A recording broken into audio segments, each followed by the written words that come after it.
Carta de Paulo aos Romanos. Confira o primeiro vídeo, onde exploramos quem Paulo era e por que ele escreveu essa carta e onde traçamos as ideias centrais dos capítulos 1 a 4. Que toda a humanidade está desesperadamente presa no pecado e precisa ser resgatada. Que esse resgate não vai acontecer através de pessoas que tentam obedecer às leis da Torá. Em vez disso, o caráter justo de Deus o levou a resgatar o mundo através da morte e ressurreição de Jesus, para que ele pudesse criar uma nova família multiétnica da fé através de Abraão como seu povo. Agora, nos 3 movimentos restantes da carta aos Romanos, Paulo vai desenvolver ainda mais essas ideias. Então, lembre-se da exploração de Paulo da justificação pela fé, que quando as pessoas confiam na morte e ressurreição de Jesus, elas recebem um novo status. O seu relacionamento está certo com Deus. Elas são colocadas em uma nova família, o povo da aliança de Abraão, e recebem um novo futuro, a esperança de uma vida transformada. Agora, Paulo quer mostrar como essa realidade deveria reformular cada parte da nossa existência. Porque estar nessa família significa fazer parte de uma nova humanidade que Deus está criando através de Jesus e do Espírito. Então, Paulo volta ao primeiro personagem humano da história bíblica, Adão. O seu nome significa humanidade, e Adão, como toda a humanidade depois dele, escolheu o pecado e o egoísmo. E assim, todos nós enfrentamos o julgamento de Deus porque nos tornamos escravos da influência do pecado, resultando em morte. Mas então, Paulo compara Adão a Jesus, e ele é o novo Adão, um humano que viveu em obediência fiel a Deus, demonstrado através do seu sacrifício de amor. E agora Jesus oferece a sua vida como um presente para os outros, para que possam ser justificados diante de Deus. E assim, Jesus permanece como cabeça de uma nova humanidade que está sendo transformada por este dom, o que nos leva ao capítulo 6. Paulo lembra a esses cristãos em Roma que escolher seguir a Jesus significa deixar a antiga humanidade de Adão que eles têm e entrar na nova humanidade de Jesus. E o batismo deles era um símbolo sagrado dessa transição. Sua velha humanidade morreu com Jesus e sua nova humanidade ressuscitou com ele dentre os mortos. Então, quando uma pessoa confia em Jesus, a sua vida se une à vida dele. O que é verdade nele agora é verdade neles. É quando as pessoas aceitam sua identidade como seres humanos semelhantes a Jesus que elas estão liberadas para se tornarem seres humanos de todo o coração, que podem verdadeiramente amar a Deus e ao próximo.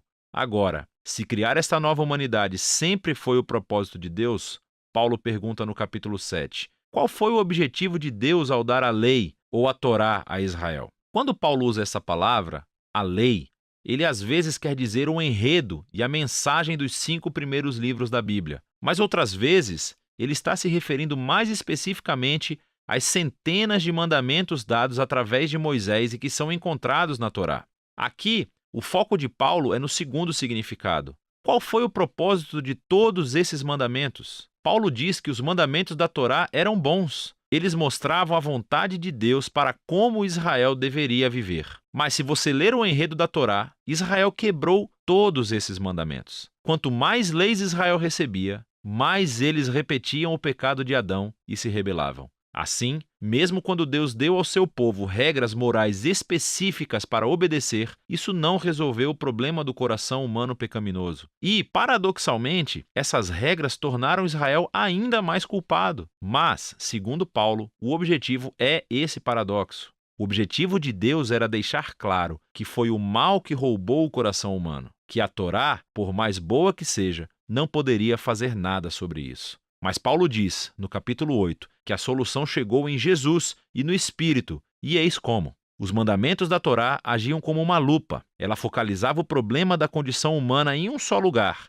o povo de Israel. Mas agora, o representante de Israel, Jesus o Messias, pagou e lidou com todo esse pecado através da sua morte e ressurreição. E agora Jesus liberou seu Espírito em sua nova família para transformar seus corações de modo a que eles possam realmente cumprir o chamado de todos os mandamentos da Torá para amar a Deus e ao próximo. E não para por aí. A renovação dos seres humanos por Deus é o primeiro passo da sua missão maior de resgatar e renovar toda a criação, tornando-a num lugar onde o amor de Deus é a palavra final. Agora você pode ver como os capítulos de 1 a 8 são um longo fluxo de pensamento, mas isso levanta outras questões. Se tudo isso foi o objetivo de Deus, qual é a situação atual dos companheiros israelitas de Paulo que não reconhecem Jesus como o Messias. Como essa história cumpre as promessas de Deus para eles? Bom, Paulo começa no capítulo 9 com a sua própria angústia sobre os seus companheiros israelitas que não acham que Jesus é o Messias. E isso o leva a refletir sobre Israel no passado, na história do Antigo Testamento. E ele nos lembra que simplesmente ser da etnia israelita, ou seja, um descendente físico de Abraão, nunca tornou automaticamente as pessoas em membros fiéis da família da aliança.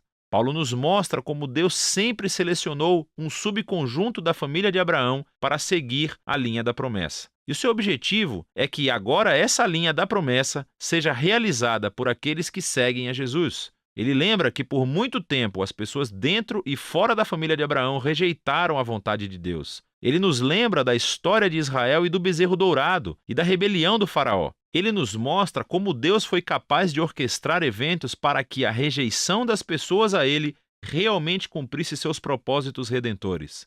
E assim, no capítulo 10, Paulo volta o seu foco para Israel no presente. A razão pela qual muitos israelitas rejeitam a Jesus é porque eles estão baseando a sua relação de aliança com Deus no desempenho dos mandamentos da Torá. E muito tristemente, eles não reconhecem o que Deus fez através de Jesus para criar uma nova família da aliança baseada na fé.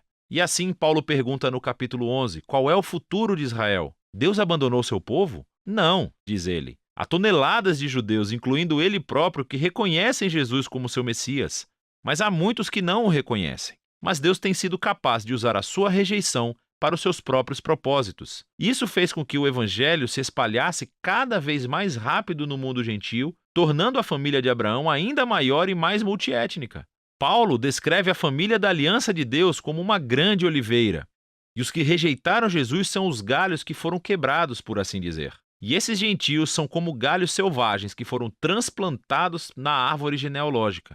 No entanto, diz Paulo, um dia Jesus será reconhecido pelo seu próprio povo, e ele não oferece detalhes como isso irá acontecer. Paulo simplesmente confia no caráter de Deus e promete que ele não desistirá do seu povo da aliança.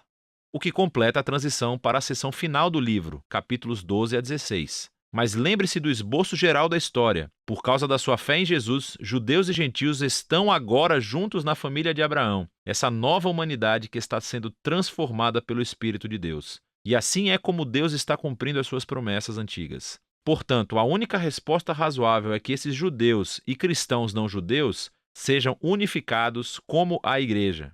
Nos capítulos 12 e 13, ele mostra que essa união virá do compromisso de amar e perdoar um ao outro. E esse amor será refletido através do povo da aliança, usando seus diversos dons e talentos para servir uns aos outros na igreja, assim como a existência da humildade e do perdão. Quando esses grupos étnicos e culturas diferentes se unem em Jesus, é inevitável haver conflito que só pode ser superado através do trabalho árduo de perdão e reconciliação. É assim que eles mostram a maior das virtudes cristãs, o amor, que cumpre os maiores mandamentos da Torá de amar a Deus e amar ao próximo como a si mesmo. Nos capítulos 14 e 15, ele se concentra especificamente nas questões que estão criando divisões étnicas na Igreja Romana. Estas são disputas sobre as leis alimentares judaicas e o sábado. E Paulo diz que essas práticas não definem quem está dentro ou fora da família de Jesus. E se as pessoas diferem sobre essas questões culturalmente importantes, mas não essenciais, elas precisam aprender a respeitar as diferenças umas das outras. E é assim que o amor vai curar e unificar a família de Jesus. Paulo encerra a carta elogiando primeiramente Febe, que é uma das principais líderes da igreja de Cencreia. Ela teve a honra de carregar e talvez até mesmo de ler essa carta em voz alta pela primeira vez às igrejas romanas. Paulo então conclui cumprimentando todas as pessoas que ele não vê há muito tempo. E esse é o fim. Uau! Agora você pode ver melhor como todas as peças dessa carta se encaixam e mostram a profunda obra-prima que ela realmente é. É disso que trata a carta aos Romanos.